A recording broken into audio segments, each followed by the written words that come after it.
Identifikasi kosakata baku dalam teks eksplanasi. Kalimat efektif adalah kalimat yang terdiri atas susunan kata yang sistematis dan menggunakan kata-kata baku. Kata-kata baku merupakan kata-kata yang penulisannya telah sesuai dengan pedoman ejaan bahasa Indonesia. Kata-kata baku digunakan pada acara-acara resmi dan penulisan karya ilmiah. Contoh kata baku dan kata tidak baku. Kosakata tidak baku, zaman. Kosakata bakunya zaman. Arti kosakata jangka waktu panjang atau pendek yang menandai sesuatu atau masa. Kosakata tidak baku yang kedua, lobang. Kosakata bakunya lubang. Artinya liang. Nomor 3, tahun. Kosakata baku tahun. Arti masa yang lamanya 12 bulan. Yang keempat, kalau. Kosakata bakunya kalau.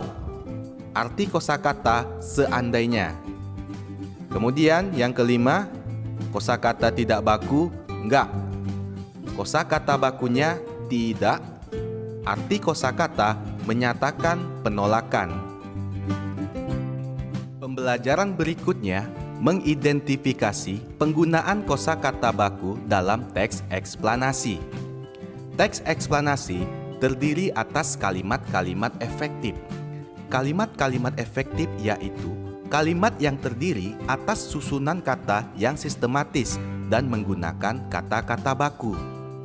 Ciri-ciri kata baku adalah tidak terpengaruh bahasa asing atau bahasa daerah. Berikutnya, kita akan mempelajari ciri-ciri kalimat efektif. Ciri-ciri kalimat efektif yaitu: pertama, menggunakan ejaan yang berlaku. 2. Menggunakan struktur bahasa yang tepat. 3. Memiliki unsur pokok, minimal ada subjek dan predikat. Keempat, menggunakan pilihan kata yang tepat sesuai kebutuhan, logis dan mudah dipahami. Kelima, tidak menggunakan dua kata atau lebih yang bermakna sama dalam satu kalimat. Berikut ini adalah contoh kalimat efektif, kalimat tidak efektif, dan alasan mengapa tidak efektif. Pertama, kalimat tidak efektif. Kita dapat mengatur lampu yang perlu dihidupkan saat membutuhkannya. Kalimat ini tidak efektif. Mengapa? Karena menggunakan kosakata tidak baku dalam kalimat. Kosakata tidak baku yang digunakan adalah kata dihidupkan, yang seharusnya menjadi dihidupkan. Maka, perbaikan menjadi kalimat efektif yang benar adalah: kita dapat mengatur lampu yang perlu dihidupkan saat membutuhkannya. Contoh yang kedua, kalimat tidak efektif.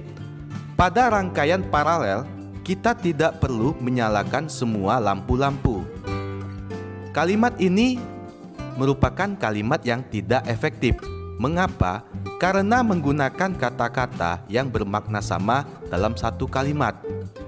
Kata-kata yang bermakna sama yaitu terletak pada kata semua dan kata lampu-lampu.